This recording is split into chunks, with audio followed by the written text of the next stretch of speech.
We all love the idea of being able to remove ourselves from parts of our business, or perhaps even to have a business that runs completely without us. The reality is, however, for that to happen, we need systems and we need processes. The problem, of course, is where do we start and how do we start? Today's podcast is part one of the series we've titled Building a Scalable Business That Doesn't Involve You. This episode is where to start with business systems. Keep an eye out in the following couple of weeks for part two, which is making yourself redundant within your business, and part three, which is using office project management to help streamline operations.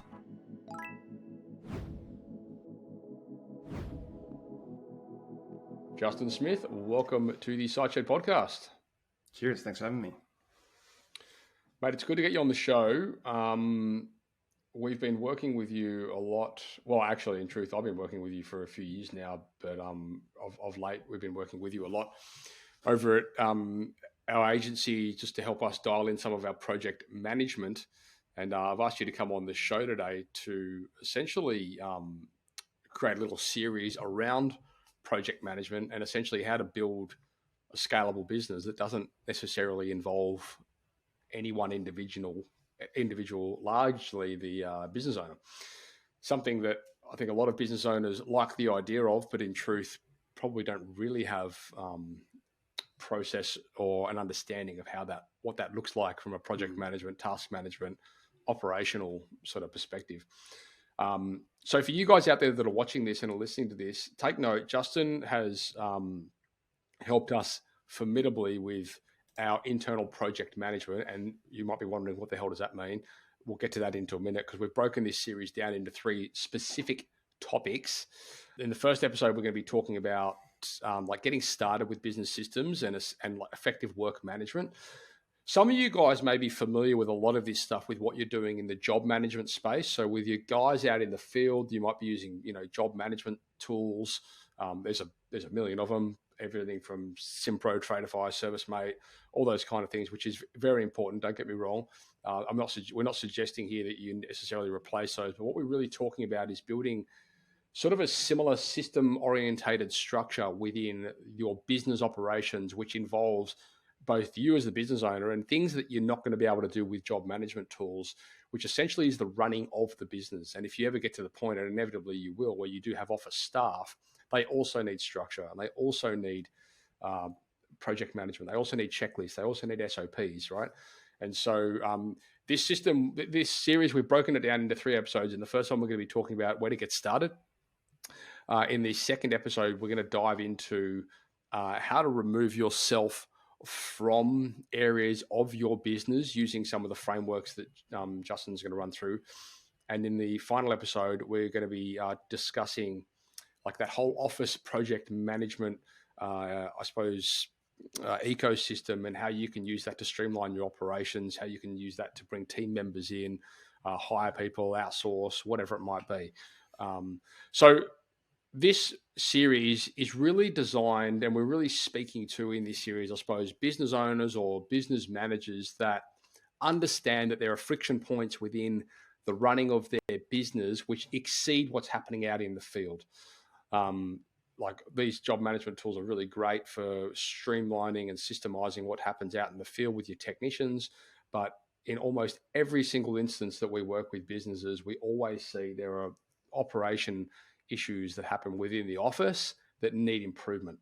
So I would say to you guys, if you're currently in a position, and what I basically said then made you nod your head and go, yep, that sounds like me. Or if you're in a position where you think looking down the track within the next 12 months or whatever it might be, that you are going to need to start improving the operational systems within your business, not necessarily out in the field, but within the actual business itself, then you're going to love this series. And I encourage you to take some notes, and I encourage you also to get hold of Justin, because Justin's actually got a program where essentially he is a fractional project manager where he will come on and he will help you design these things for your business, which is what he's doing for us.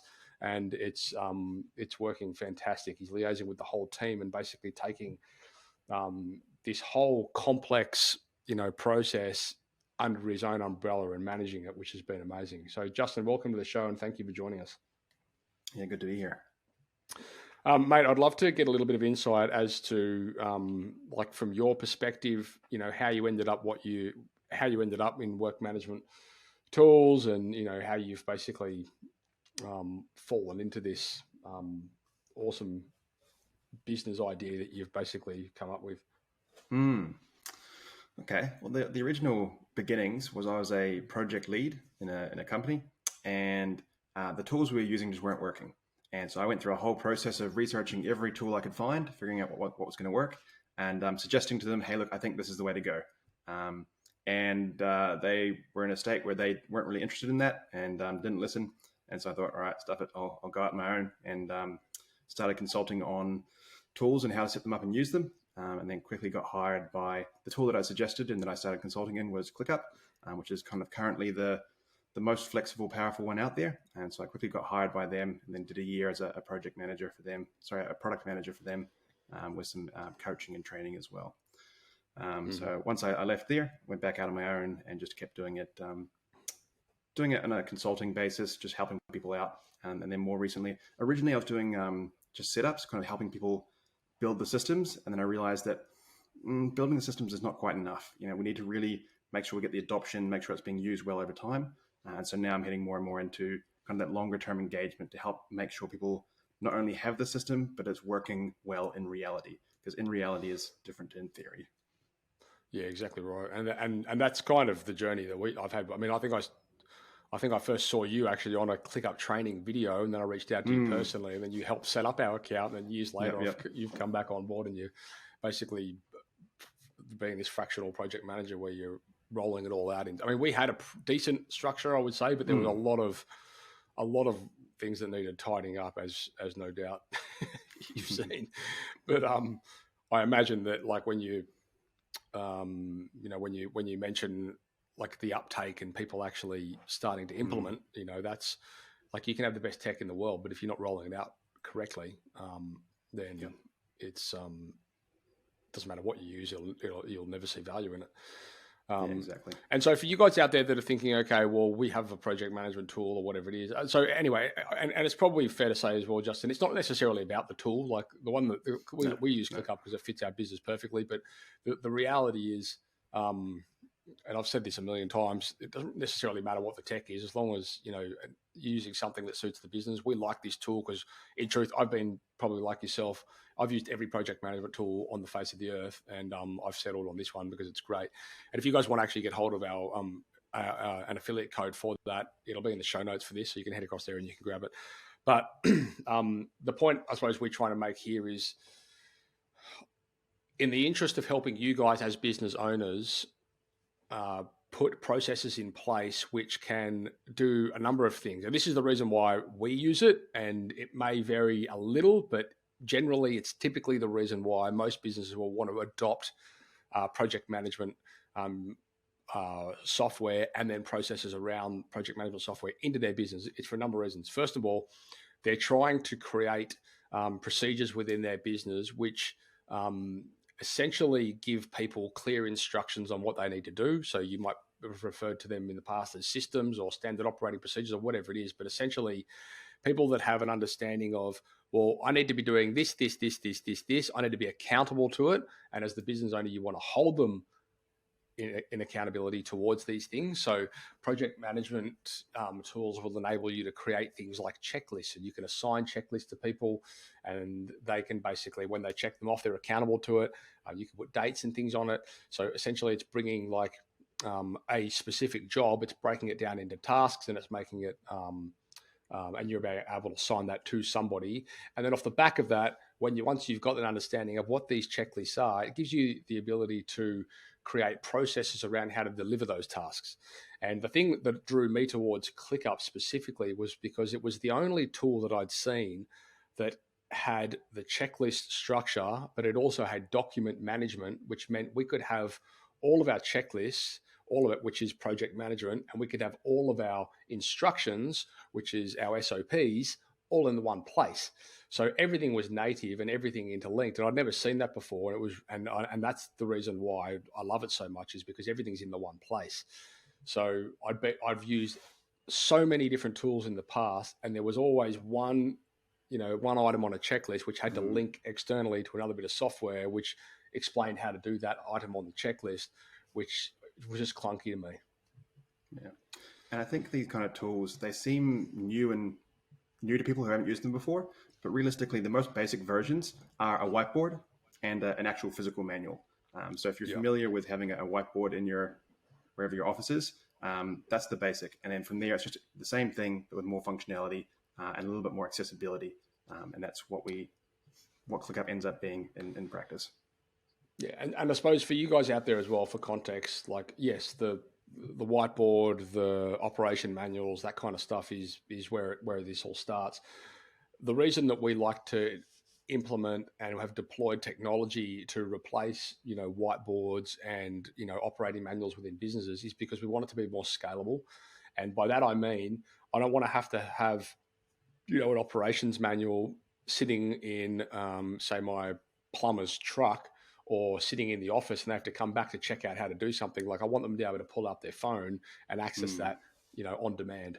And I want them to be able to see in real time, well, these are the checklists here. They're on my phone and I can action these things like on the job to make sure that, and really importantly, it's like you guys need to understand, and if you haven't got to this point, you will inevitably, you want your team members to be following and delivering on outcomes which have some level of consistency. So by that, I mean, you don't necessarily, and you very unlikely will want people to be doing things their own way within your business, because it always will result in a slightly different outcome. Whereas if you've got processes down and you've got checklists which explain to people, well, this is what we're doing and this is the order in which we're doing them, then inevitably you will have a very similar outcome, which is what you want. You're getting people to do what you want them to do your way. So this is the reason why we like using technology. It also makes it very agile and easy to update, so which happens all the time, because what we're talking about here today, guys, is in my experience never a destination. It's always a journey. It's always something that can be improved, and once you start using these things, you'll realize that, and you'll figure out ways. There's better ways to be doing something, and it's very easy to go and update a bit of technology or add a step into a checklist. It's much easier to do that than to go and reprint out an operation manual, 500-page operation manual that no one's going to look at and stick it in your office. So, I will say, I suppose the one thing that I've noticed, Justin, and you probably would have far more experience with this than anyone, is within our team, the big thing for us was building a culture around how we use the tech, because people come into we've got a small team, there's probably, just a little over 20 of us in total, but it's forever growing. When they come into our business, they may be familiar with doing things a certain way. They might be familiar with running things off an Excel spreadsheet, or they might be familiar with using other tools and whatever. So, like, it's important that when they come into our business and into our community, that they understand, well, this is the way that we do it, and we equip them with that knowledge and that training. And that is probably one of the biggest steps, because if you don't do that, similar to making sure that the technology is being used the right way, if you don't make people understand clearly that, like, this is the culture of the business and this is how we use it and this is why, similar to what you guys would be doing out there with ServiceMate. Like, if you've got your team members that won't follow it, it's probably because you haven't trained them properly on how to use it. And so I will say, if this is something that's important to you, you need to be prepared to invest in the training and the education of your team members to make sure that they are using the tool the way that you want it to be used. And that's actually one of the reasons why, we've got Justin working with us, is because I want the team members to be able to go to him with their questions and their issues, and he can help them understand how to better use the tool. Because in truth, I don't have the time to do it, and B, they don't listen to me anyway. So I'd rather get them to listen to someone who is a specialist in that. So, So Justin, in this first episode, where we're going to talk about where to start with this whole, I suppose, conversation around, like, where do we begin with this? Like, what is effective work management? keeping in mind as well that we may be talking, and we very likely are communicating here to maybe people that have got 1 or 2 staff, but they like the idea of growth, but they've always had trouble with it because essentially they don't have processes, like we just got to try and strip this back. And then on the flip side of that, we'd be speaking with companies that have been around for 10, 15 years. And they've got it ain't broke, why try and fix it mindset. And which I say to you guys, pull your head in. There is, without question, better ways to be doing what you're currently doing, which creates better efficiency and a better effectiveness on the delivery of things that you are doing. And I mean, we're probably preaching in the choir because people that are watching this podcast or listening to it, Justin, are in that mindset. But it's important for you guys out there just to please take note here, because like what we're talking about here is relevant to businesses at all levels, and especially if you understand that you either want to move to a different level within your business and where you're currently at, the information that you have, the tools you have, the technology you have, it probably won't be enough to get you to that next stage.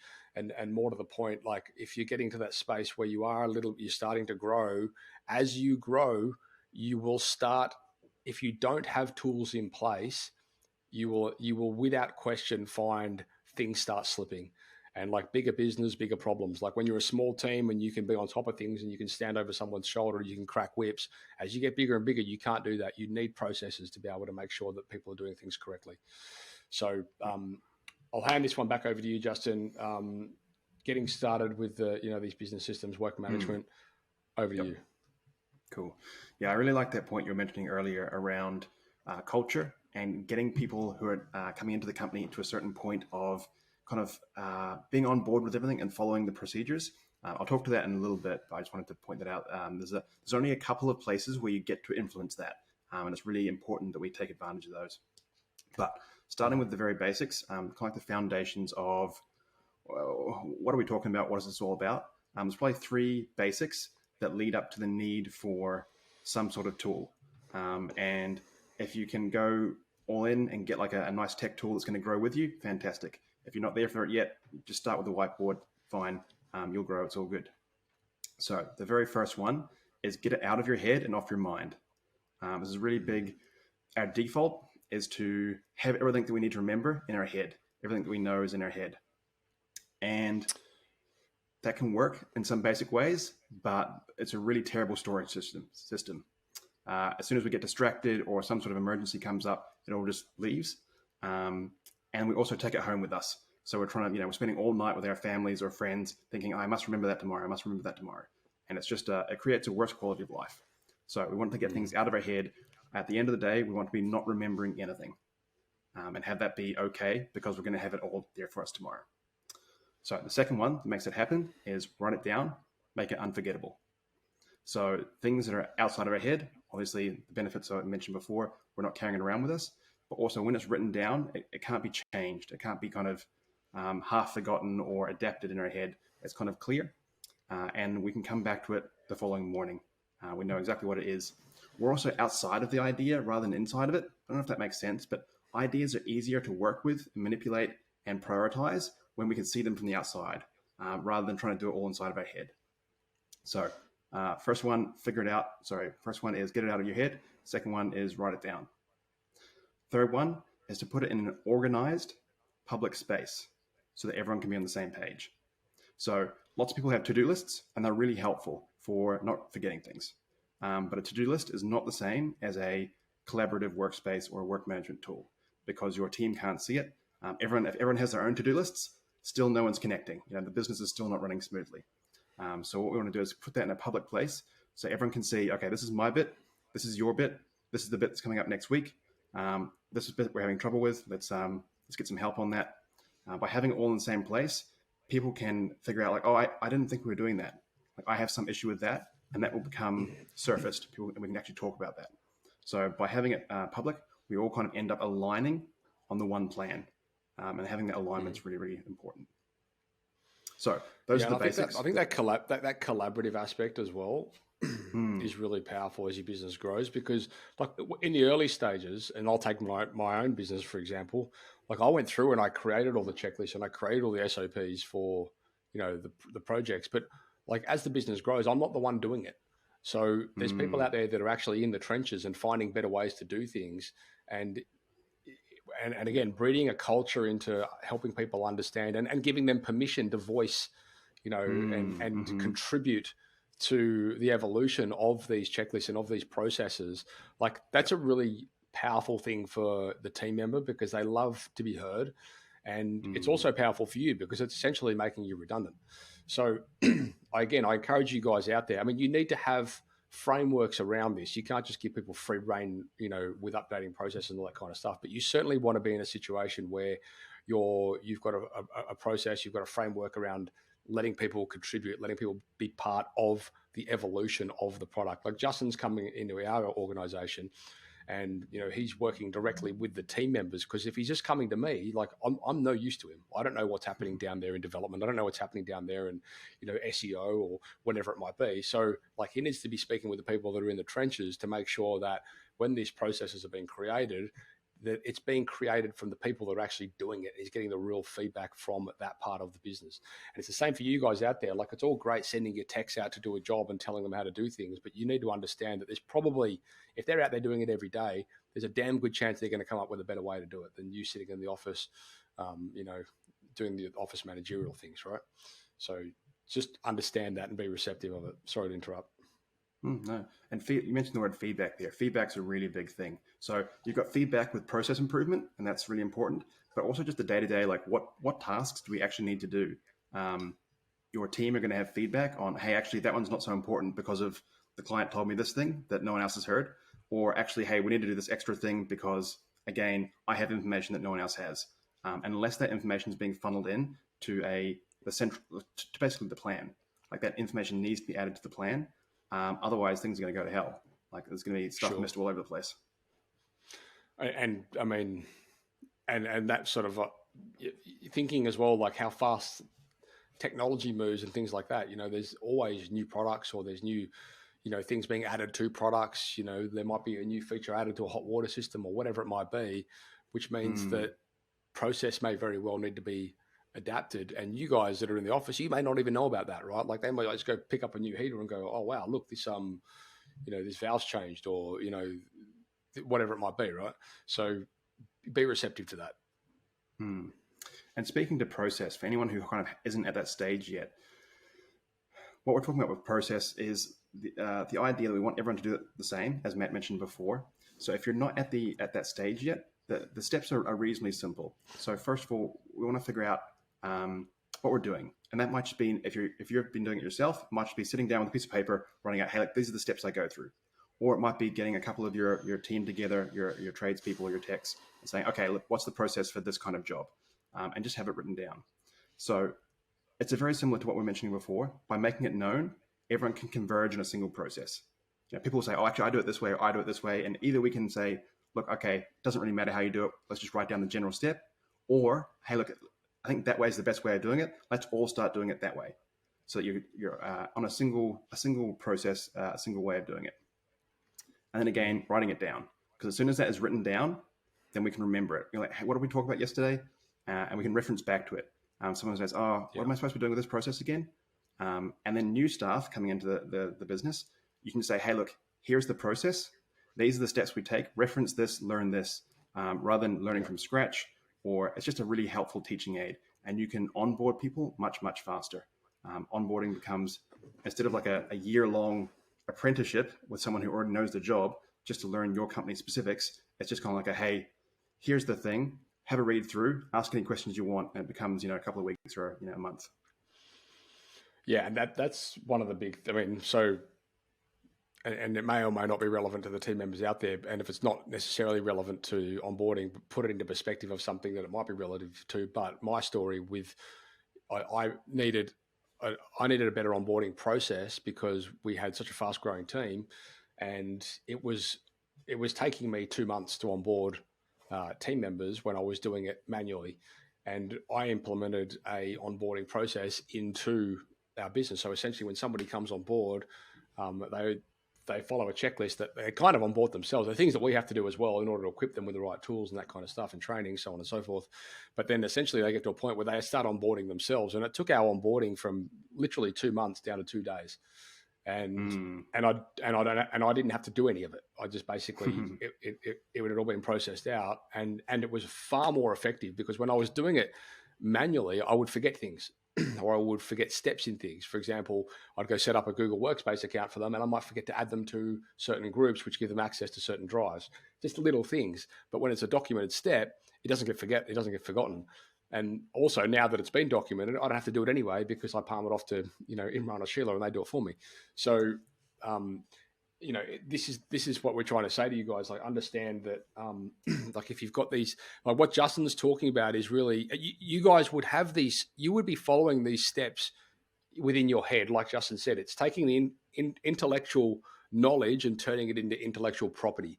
So we're taking it out of your head and we're putting it into paper or putting it onto the whiteboard or putting it into tech or whatever it is. But it's essentially removing you as the bottleneck, taking it out of your head. And once you, like my experience as well, is once you do start getting things down, documented, almost immediately you think of other things you can add into that process to make it better. But until you see it and until you see that workflow, it's very, very hard to conceptualize how you can evolve it because you're just so used to doing it. And so it's a really powerful exercise. And I can 100% guarantee that you guys will, it'll be a bit of a revelation once you start documenting those steps. Hopefully everyone's heard the phrase, you should be working on your business rather than in it. It's the same thing with processes. Once you write it down, you can work on the process rather than in the process. Process improvement is much, much easier. Once you can see it from the outside, move steps around, add things, change things. It's a much quicker and easier improvement process, making the process better. And I'll say as well, just for you guys out there that are sitting there thinking, yeah, this sounds great, but I don't want a team of robots running around like with no creativity. What having these processes in place does, it doesn't reduce creativity, it encourages it. But what you're doing is you're essentially giving people parameters to which they can be creative within. So we're not trying to take people's personal touch away from doing things, but we're just trying to say, do what you need to do, but just make sure that these things are being done. And it gives them clear understanding of the boundaries for which they can work within. So it's not about creating a team of robots. It's the opposite. It's about giving people like flexibility to be able to do what they want to do and do it with their own way and their own passion and their own, touch and things like that. But you're just giving them boundaries and you're making sure they're not missing things because people want to know if they're on the right track. And if you've got things that are helping them understand that they are on the right track, then it's very empowering for them. It's very encouraging for them. Yeah, it's a really important point. And I'm really careful with detail and processes. The level of detail changes depending on what the process is and what it's for. If it's for onboarding, I tend to be more detailed because it's someone coming into the company, they need to know all the little things. But if it's a repeating process for, say, experienced tradespeople, I'll tend to make it really general. Like I'll just say paint the wall rather than giving up the steps to do that because I expect them to know how to do that. We might have an SOP somewhere else that they can go reference if they want. But I really, part of this whole thing is adoption. Adoption means it has to be useful for people. And it's not useful for people if you're telling them to suck eggs. And so I'm really careful not to over detail processes for people who already know what they're doing. That detail can be useful, but somewhere else. And that's really important as well. But again, like understanding, I suppose, like Justin said, well, what are the steps? Okay, so like the paint wall example, there was when you design your checklist or whatever you want to call it, which essentially is a series of things that need to be done. There's a very good chance that not all of them need instruction because they're expected to know these things. Like you're not going to be like, well, go paint the wall. Like we know how to paint the wall. Like just go paint the wall. But then things they may need instructions on are like things that lead up to that. Like it might be something to do with, where to go to purchase the paint. It might be something where to go to or how to mix it properly or whatever, right? Like things that are a little bit more complex. So when you look at the flow of a task, there are aspects of it that might need deeper instruction, but not always. The majority of them very often may not. And if they do, down the track, you can add that in. And that's why, Justin, if I'm jumping the gun here, let me know. But like I always start with the checklist. And I always start with like the what, because it's like, okay, this is what we need to do. And then once we understand what we need to do, we'll look at that and go, okay, well, which steps here, which steps of the what need a how, which is then, okay, we'll go create a process on this. So we always go just checklist first. These are the things that need to be done. If any part of this people don't know how to do it, then we'll go design an SOP on that and we'll link to it within the step. Yeah, I'd agree with that. What first, then how. I also have a third bit. I often use checklists for things to remember, because no matter how experienced we are in our trade, it's easy to forget things. I mean, if you think of some of the most talented and well-trained people in the world, doctors, they use checklists because it's really, really important that they take out the number of things they put inside of a person. If you're doing surgery, you want everything you put in there to come back out again. And so there are checklists. Same thing for a job site. If you're taking expensive tools to a job site, you want a checklist like, have I got this? Have I got that? Have I got that? Am I making sure I don't leave anything here? So things where it's just for memory, checklists are always useful, and I'd use them regardless of how experienced the person doing it is.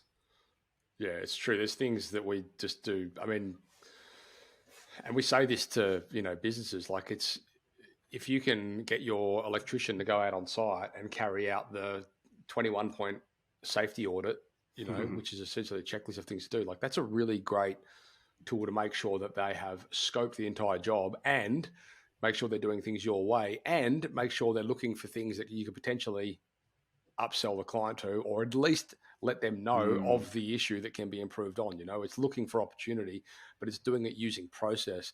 And I say this, I've said this a billion times on the podcast, when we're talking about creating content, until that becomes part of the process, then it will never get done. And this is exactly what I'm talking about. Like if that doesn't at some point become like an actual item on a checklist, then you'll inevitably forget it or just relegate it on the list of important things to do. So things that do have importance and they hold weight, you need to make sure that it lives somewhere that's regularly visited by the people that are actually doing it in order to make sure it gets carried out. Off the back of that, it also makes them accountable. So they've either done it or they haven't done it. So yes or no. And like one of our KPIs in the business is like 90% compliance in project management. Like we want to make sure people have it, that you've either done this or you haven't done it. It's black or white. There's no gray. Like, was this done on time? Yes or no? Like they're accountable to that because it's in the software and it's keeping them accountable to that. So that's really like, that's a management relief because it means you haven't got to sit there and micromanage people. You just let the tool do it. Yep. And the clear expectations there are, and it's hard to constantly communicate clear expectations. So by having a tool there that shows people what is expected, it's much easier to have clear expectations. And typically, in my experience, people respond really well to clarity and to knowing exactly what they're supposed to be doing when they're doing it. Because typically, they just do it. And if they can't do it, they'll let you know. Say, hey, I can't do that. It's too much, whatever's going on. At least it's been surfaced rather than never mentioning it. Sure. So where do you recommend that people, I mean, I've sort of given you some insight as to where I get started with these sort of things. It's always with the checklist, but like what are some frameworks for people out there that are listening to this going, you know what, this sounds like a good idea. I'm going to get cracking. Yeah. So I'd recommend getting some sort of tool. It could be ClickUp. It could be something else if that works better for you. But don't start throwing things in it. One of the biggest problems I see is people kind of just dumping stuff into there and then realizing they have a huge mess in their hands. And then it's really overwhelming and it just makes it much harder. So get the tool, but approach it kind of slowly. I mentioned before the culture stuff. You only get a couple of chances to really set culture. The easiest way to set culture is that people just absorb the culture that already exists, right? And that's already happening. The problem with that is it doesn't help you change culture. And so unless you are, if you're a small business, you're just yourself and you've got a really set way of doing things, you're going to pass that off to your employees. Okay, no worries. But if you want to change culture, there's only a couple of places you get to do it. One of them is when you're onboarding new people. And so that kind of having a process there is really good. Another way is just to have things do through training. But in order to have things be effective, when you're trying to get people to change how they're doing things, is they have to be really, really simple. So I say, what is memorable happens. So we want to keep it as simple as possible. And that's the same with your whatever tool you use. We need to keep it really simple. We want to, like, for example, ClickUp has a lot of features. A lot of them we don't want to use. because they're good for other teams, but they're not useful for our specific team. So we want to leave them alone. We also want the stuff to be in there. We want every single task to be relevant. Because if we have a bunch of rubbish in there, people will look at it and be like, oh, this is a bunch of rubbish. I don't need to take this seriously. I don't need to follow these processes because I can just see that it's a bunch of rubbish. And so we want to really just have it only the important things and be pretty ruthless about what's actually significant, what actually needs to get done. So with that in mind, Justin, do you recommend that before you even, open the software, you define what the problems are that you want to solve, or you define, the obstacles that you want to reduce friction within, so that you've got like a destination that you can kind of reverse engineer? Because that's kind of how we do it. Yeah, definitely get clarity. The way I often suggest doing that is identify one, either core product or service, and just start with that. Just start with one thing. And then exactly as you said, write down the steps as if you're explaining it to a new staff member. And it's okay to go overly detailed to start with. You can always remove detail later if it's not appropriate. But imagine you're explaining it to a new staff member who is like, has a medium amount of experience with the industry. So if they're a plumber, they've worked somewhere else before. Imagine you're explaining to a new plumber that you're bringing into your company. And then you want to create a workflow. So what are the stages it goes through? So that's, again, it's basically just taking the steps and processing it a bit more. And before you do that, you may want to get some training on how to do that. You may want to get some help from someone who's more familiar with it. Or if you think you're pretty comfortable with creating that process, have a crack. Just go at it, see what you can come up with, and then see when you finish it, see how it works. And the easiest way to do that might be just to call in someone and be careful of implementing things before you're sure that they work. But maybe call in, one of your tradespeople and go, hey, look, does this make sense? Yeah. Would you be able to follow this? Or is this kind of just a bunch of stuff that would be annoying to you? So do a check.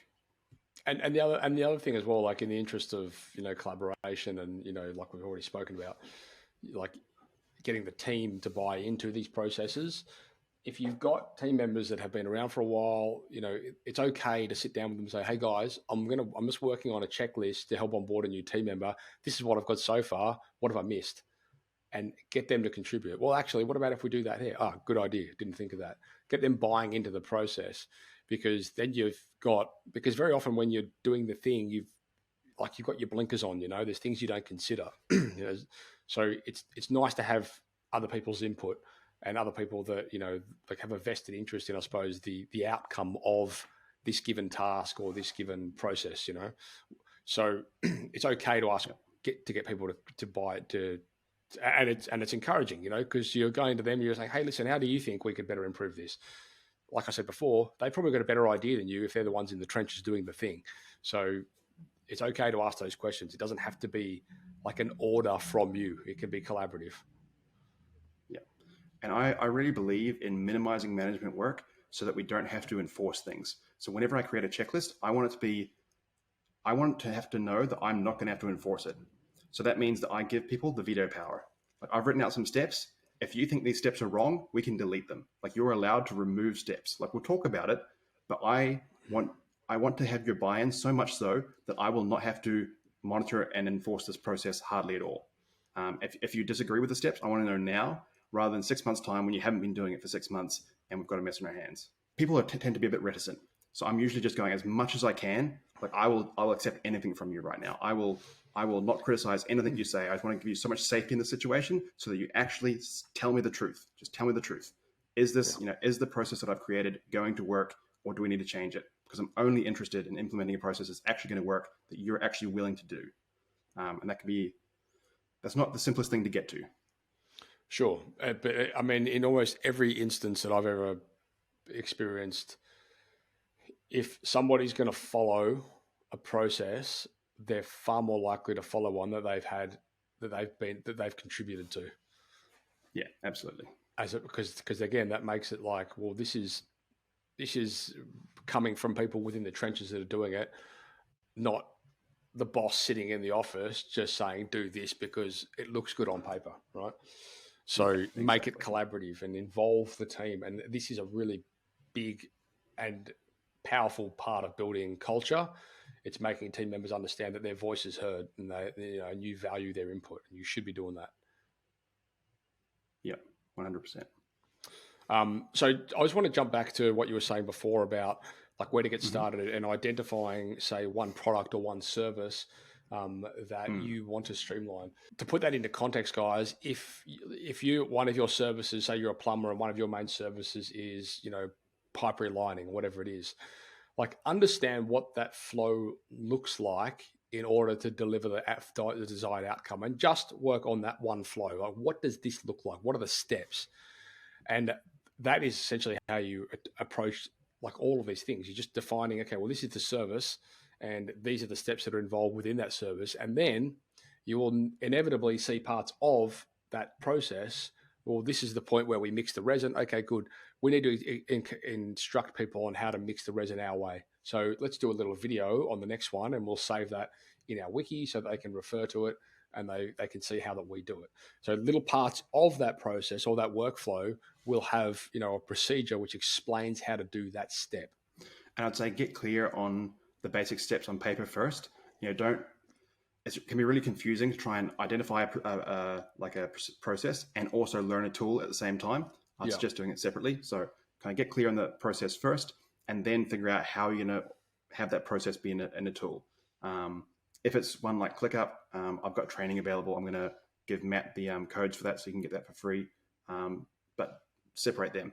First, just get the process, figure out what the steps are, and a few extra bits and pieces like what do you as a manager need to know?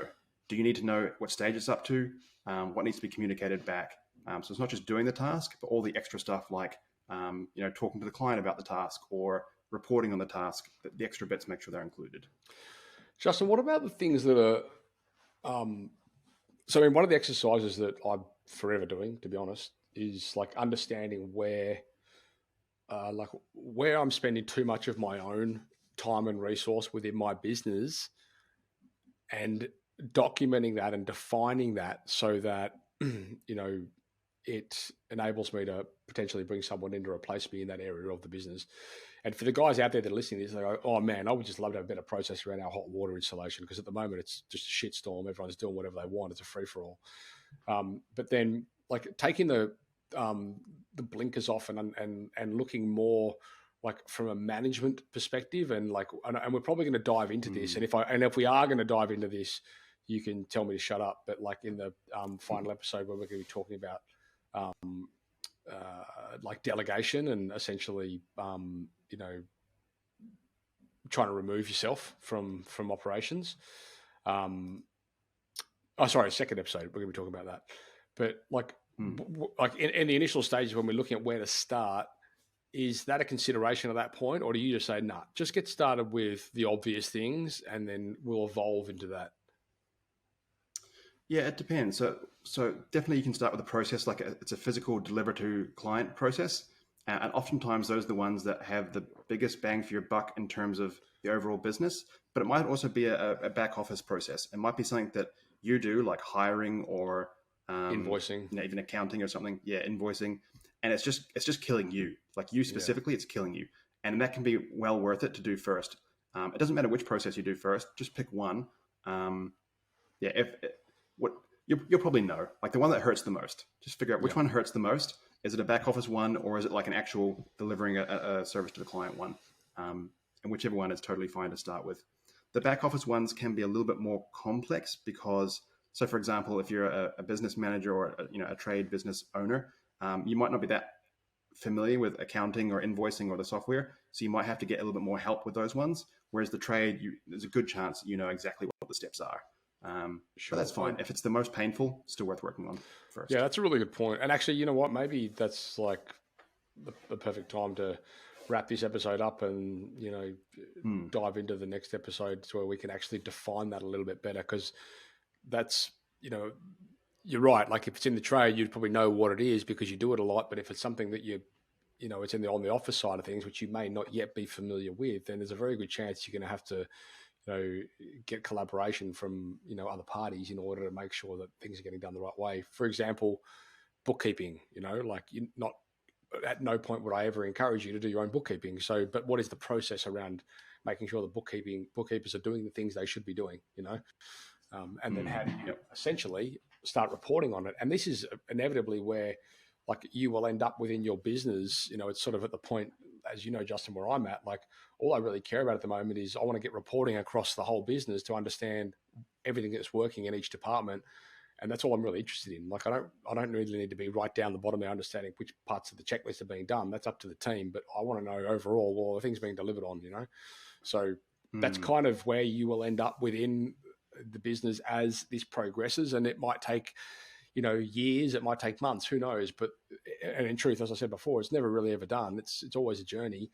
But like understanding, I suppose, how that flow and how that evolution works is what will inevitably get you to these further points, but you have to start somewhere. So what we're talking about today and what Justin's saying is, well, let's just start with where's the biggest bottleneck at the moment and what is something that you want to reduce the friction on. Start there, document those checklists, document those tasks, document them on a whiteboard, document them on a notepad. It doesn't matter, just document them. And then once you understand what they are, think about, okay, well then what's the best way to train my team up on these? If it's just you at the moment, and very often it may just be you, and there's nothing wrong with that. There's nothing wrong with taking something out of your head, putting it on paper so that you can follow it. I do it all the time because I've got a memory like a goldfish with certain things. Some things I'm like an elephant. I just don't forget them. And they're always the things that are like I consider seemingly useless.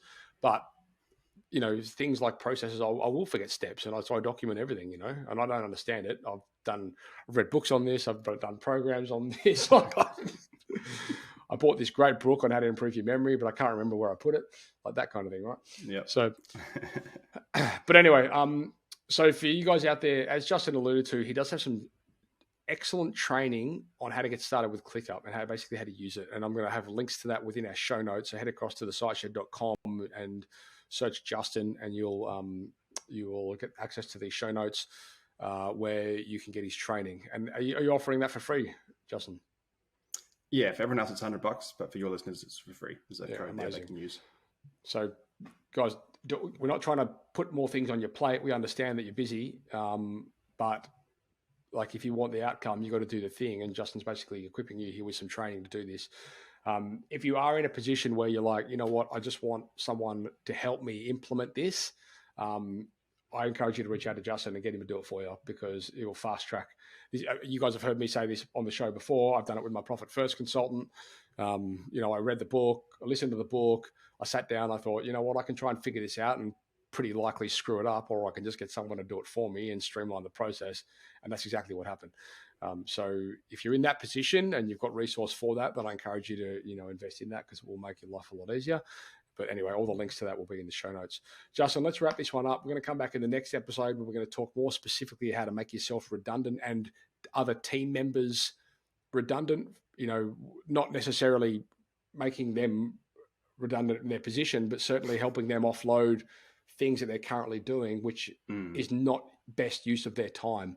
Because so often we do this as business owners, we just get new team members and we dump everything on them and say, oh, whew, it's on you now. I don't have to do this, but that doesn't really solve any problems. It just makes their life a living hell. So in this next episode, we're going to talk about how you can use checklists and SOPs to remove you or other team members from areas of, workflows in which enables them to focus more on what they should be doing, not just things that you're just dumping on them all the time.